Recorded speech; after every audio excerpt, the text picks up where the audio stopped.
Doctor ಅವರು, ನಮ್ಮ ಹಿರಿಯ ಅಧಿಕಾರಿಗಳು, NTCಯಿಂದ ಒಬ್ಬ ಪ್ರತಿನಿಧಿ, ಈಗ ನಾವೇ ನಿನ್ನೆನೇ ನನಗೆ ಗೊತ್ತಾದ ತಕ್ಷಣ ಉನ್ನತ ಮಟ್ಟದ ಒಂದು ಸಮಿತಿಯನ್ನು, ತನಿಖಾ ತಂಡವನ್ನು ರಚನೆ ಮಾಡಿದ್ದೇನೆ. ಶೀಘ್ರದಲ್ಲಿ ವರದಿ ಕೊಡಲಿಕ್ಕೆ ಸೂಚನೆಯನ್ನು ಕೊಟ್ಟಿದ್ದೇನೆ.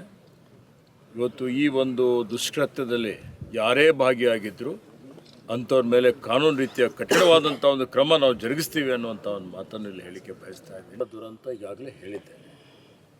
ಮತ್ತು ಇದೊಂದು ಅಪರಾಧ ಈ ಭಾಗದ ಯಾರ ಕಡೆಯಿಂದ ಆದರೂ ಅದು ಅಪರಾಧನೇ. ಯಾರು ಅಪರಾಧಿಗಳಿದ್ದಾರೆ ಅವ್ರ ಮೇಲೆ ಕಾನೂನು ರೀತಿಯ ಕ್ರಮ ತೆಗೆದುಕೊಳ್ಳಲೇಬೇಕಾಗ್ತದೆ. ಈಗೇನು ನಾವು ಸಂರಕ್ಷಣೆ ಮಾಡ್ತಾ ಇದ್ದೀವಿ ಅದು ಇನ್ನೂ ಹೆಚ್ಚಿನ ರೀತಿಯಲ್ಲಿ ಗಸ್ತು ಮಾಡುವಂಥದ್ದು, ವಿಜಿಲೆನ್ಸ್ಗೆ ಹೆಚ್ಚಿನ ಒಂದು ಆದ್ಯತೆ ಕೊಡುವಂಥದ್ದು, ಮತ್ತು ಆಧುನಿಕ ಏನು ತಂತ್ರಜ್ಞಾನ ಬಳಸಿಕೊಂಡು ಡ್ರೋನ್ ಮುಖಾಂತರ ಆಗಲಿ ಅವೆಲ್ಲದ ರೀತಿಯಲ್ಲಿ ಇಂಥದ್ದು ಮರುಕಳಿಸಿದಂತೆ ನೋಡಿಕೊಳ್ಳುವಂಥದ್ದು, ಮತ್ತು ಯಾರು ಮಾಡಿದ್ದಾರೆ ಅವರಿಗೆ ಶಿಕ್ಷೆ ಕೊಡುವಂಥ ಕೆಲಸ ಮಾಡಿ ಇದಕ್ಕೆ ತಾರ್ಕಿಕ ಹಂತಕ್ಕೆ ತೆಗೆದುಕೊಂಡು ಹೋಗುವಂಥ ಜವಾಬ್ದಾರಿ ಇಲಾಖೆದಿದೆ. ಆ ಇಲಾಖೆ ಮಾಡ್ತದೆ ಅನ್ನುವಂಥ ಮಾತನ್ನು ಹೇಳಿಕೆ ಬಯಸ್ತೀನಿ.